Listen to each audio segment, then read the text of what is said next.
Welcome to Learning Life Skills Together. This is our weekly community Zoom meeting where our guests help us to go deeper into the 4 life skills and open up a huge array of chances to practice them.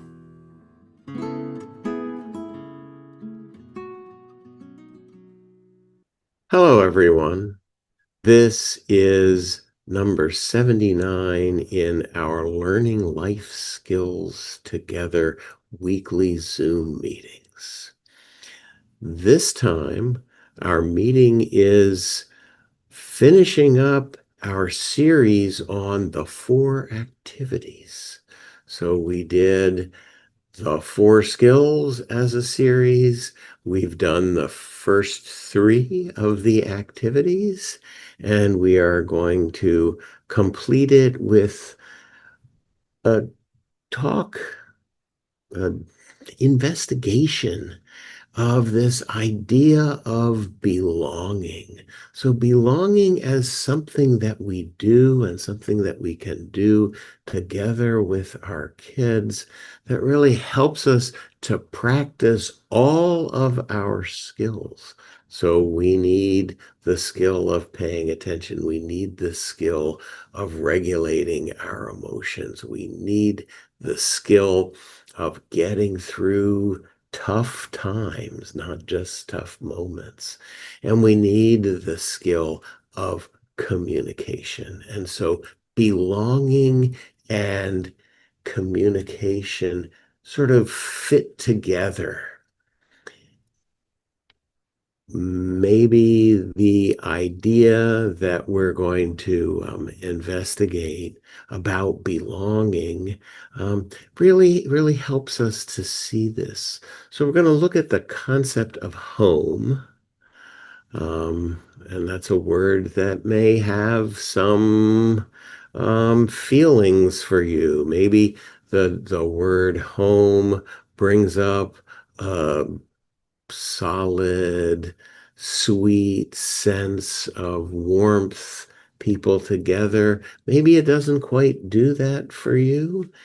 And I think that it's something that we all want for our kids and for the kids that we care about and care for. So everybody needs a home. Right? Everybody needs a place where they can go and, for the communications part, say what they want to say and feel accepted and feel safe. And it's also a place where I think we'd all like to be able to go and not say anything. Just go and be quiet and feel safe and held. I don't know about you, but it's something that I rely on to be able to go home and say, okay, this is the place where I belong. And so this idea of belonging is really a deep part of what it means to be human. And poets think about what it means to be human and what are those facets of being human that really matter. And so we have a great poet in the history of the United States named Robert Frost. And we actually used a poem of his in the first series too. So we're not going to do a whole poem. We're just going to do a couple of lines. So you could think about it as 2 sentences. So we're going to start off with one of the sentences, and we're going to sort of wind up our thinking about belonging and home with a second sentence from Robert Frost. So this first sentence comes from his poem, The Death of the Hired Hand. And it's people discussing what does home mean? What is home? And one of the characters says, home is the place where, when you have to go there, they have to take you in. So I'm going to say that again because it's a little bit poetic, a little bit tricky. Home is the place where, when you have to go there, they have to take you in. And so he's speaking about the bonds that make up home for us. The fact that people will accept us, the fact that people are willing to be with us, wanting to be with us, as being a big part of what it means to be home. And I want to say that this sentence, home is the place where, when you have to go there, they have to take you in, is like the absolute minimum definition of home, right? There's so many other things that we could say about it, but it's not home if you don't belong there. And so we may have a house and it may be home, but there may be other places that are home for us. And we really want, I think, our kids to have many places that feel like home for them, places where they can go and they belong and they can talk honestly about what's going on with them, or they can be quiet, and that's okay too.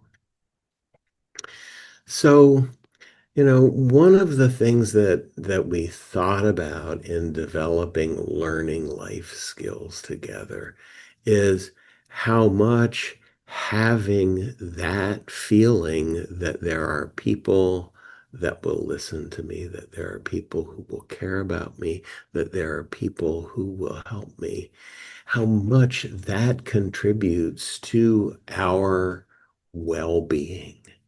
So we know from a great deal of evidence, tons of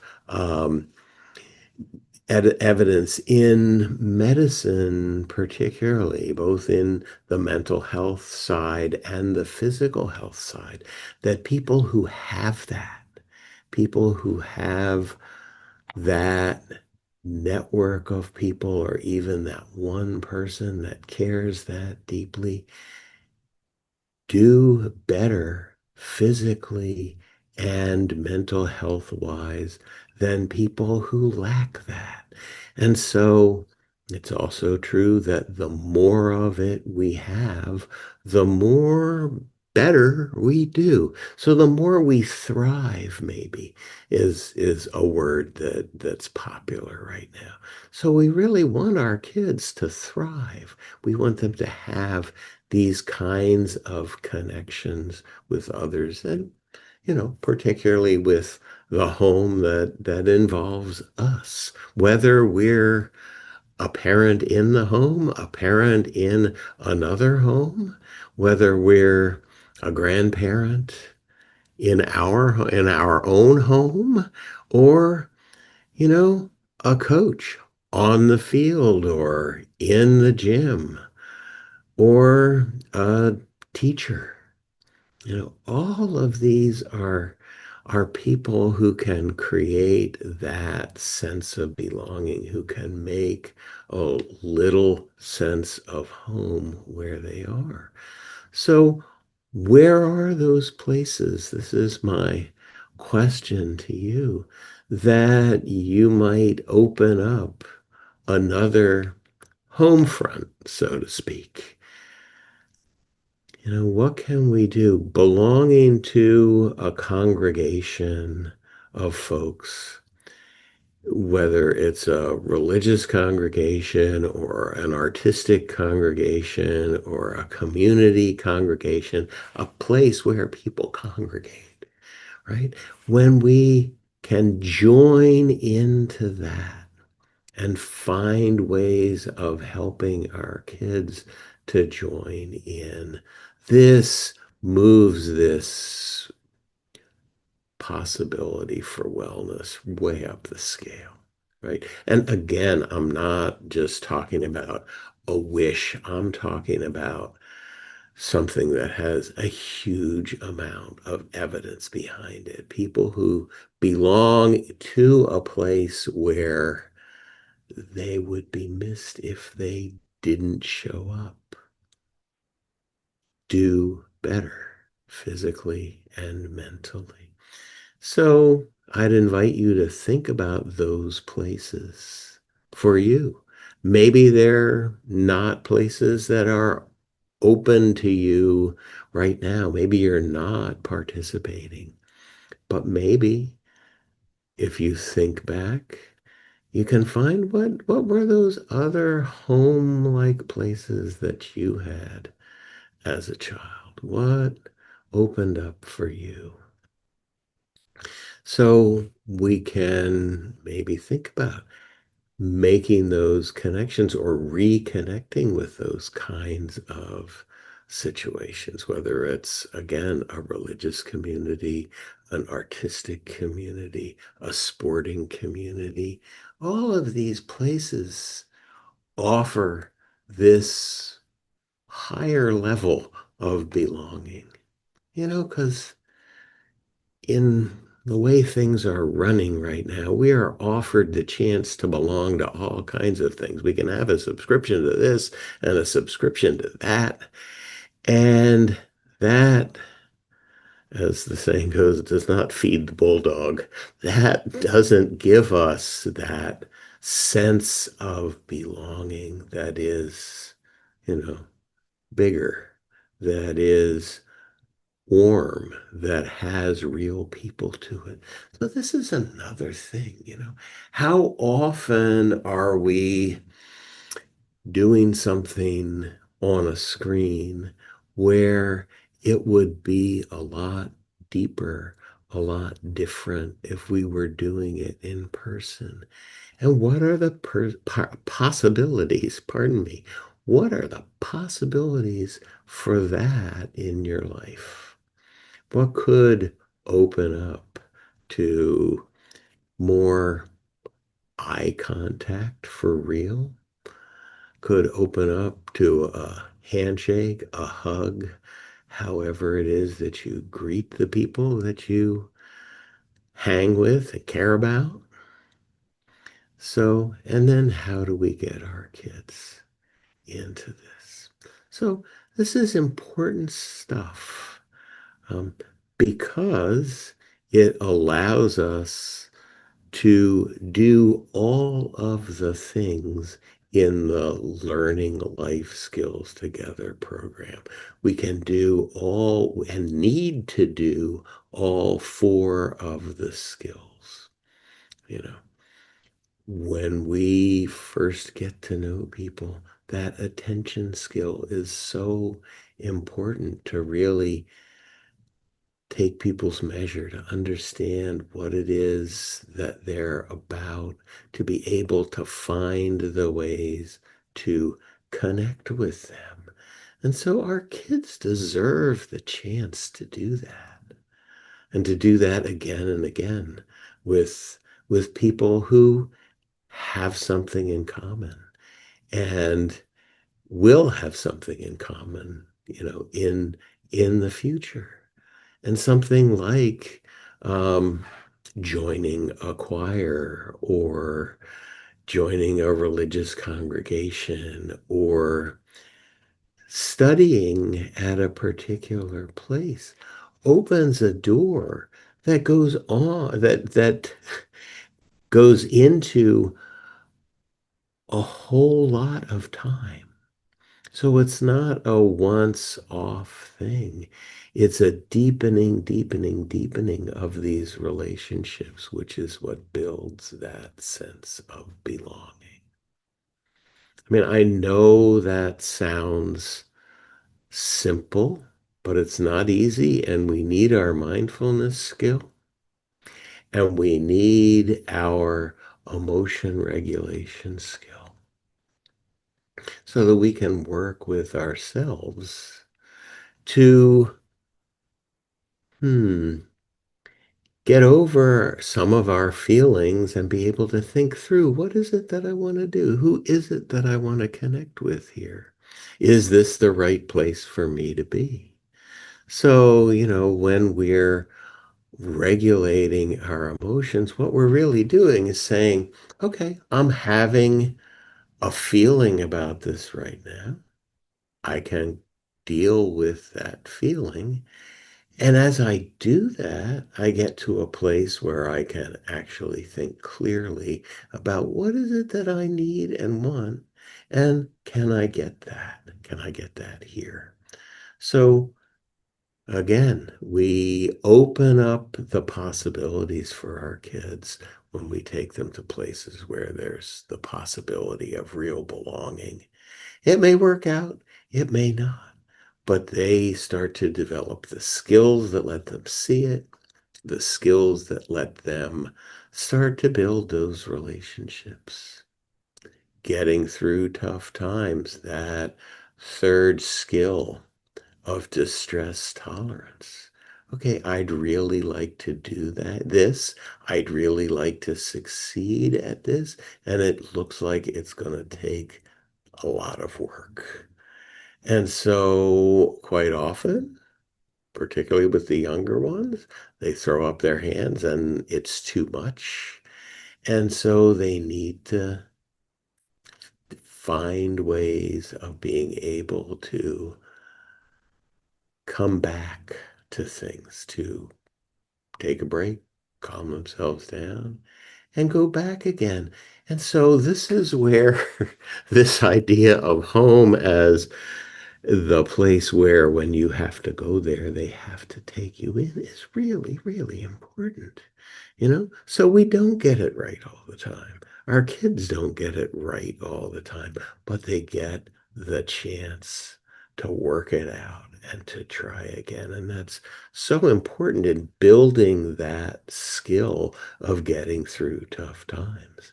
It's not just that we find people in our place of belonging who are completely accepting and loving of us. It's that we also meet with some challenges. They're not the huge ones that we would find in other places, but we meet with challenges and get the chance to work through them.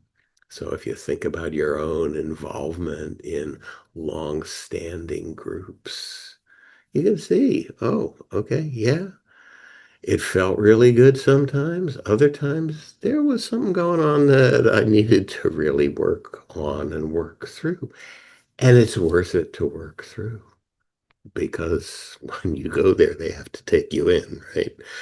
So the final, one of these is communication. And so it's a place where you can try things out. It's a place where you can say, this is what I need. I wonder how I should talk about it.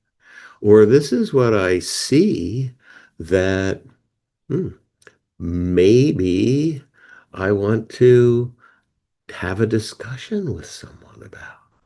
Maybe I want to talk about something that's happening right now. And it's a venue, it's a place where we can do that and where our kids can try that out. So you can see that there's real value in finding a few of these places, a few of these homes. Because there's an emotional piece to this. There's an emotional idea around home. And the very next line in Robert Frost's poem sort of gets at this. And it's a rethink of home as the place where you have to go there. They have to take you in. And it goes like this. I should have called it something you somehow haven't to deserve. So again, this is a poem. It's a little bit different than the kind of language we might be using if we were trying to say this ourselves. But I should have called it something you somehow haven't to deserve. So you don't need to deserve to be in a place that accepts you. So there's nothing that our children have to do to get to this.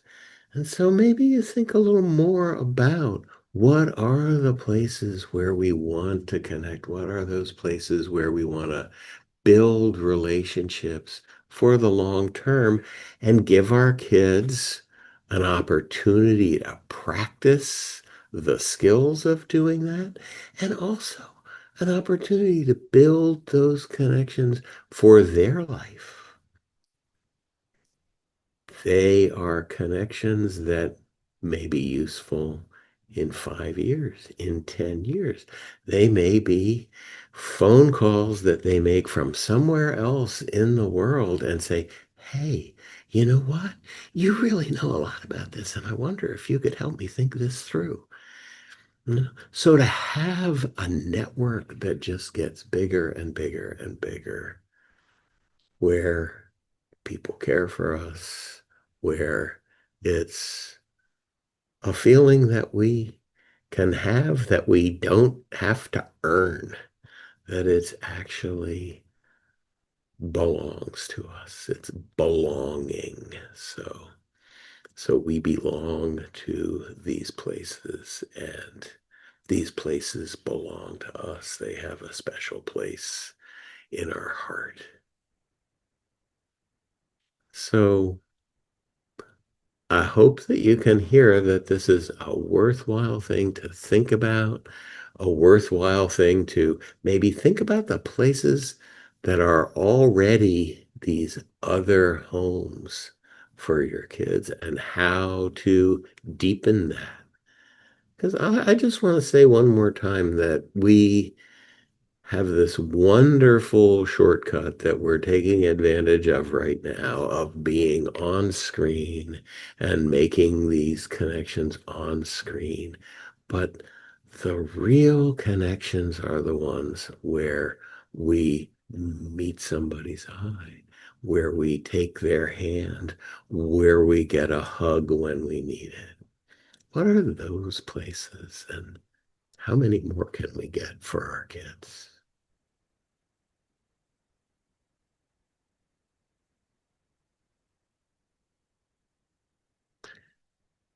Let me just say, as you think about that, the two lines, and we'll close with that. So, home is the place where when you have to go there, they have to take you in.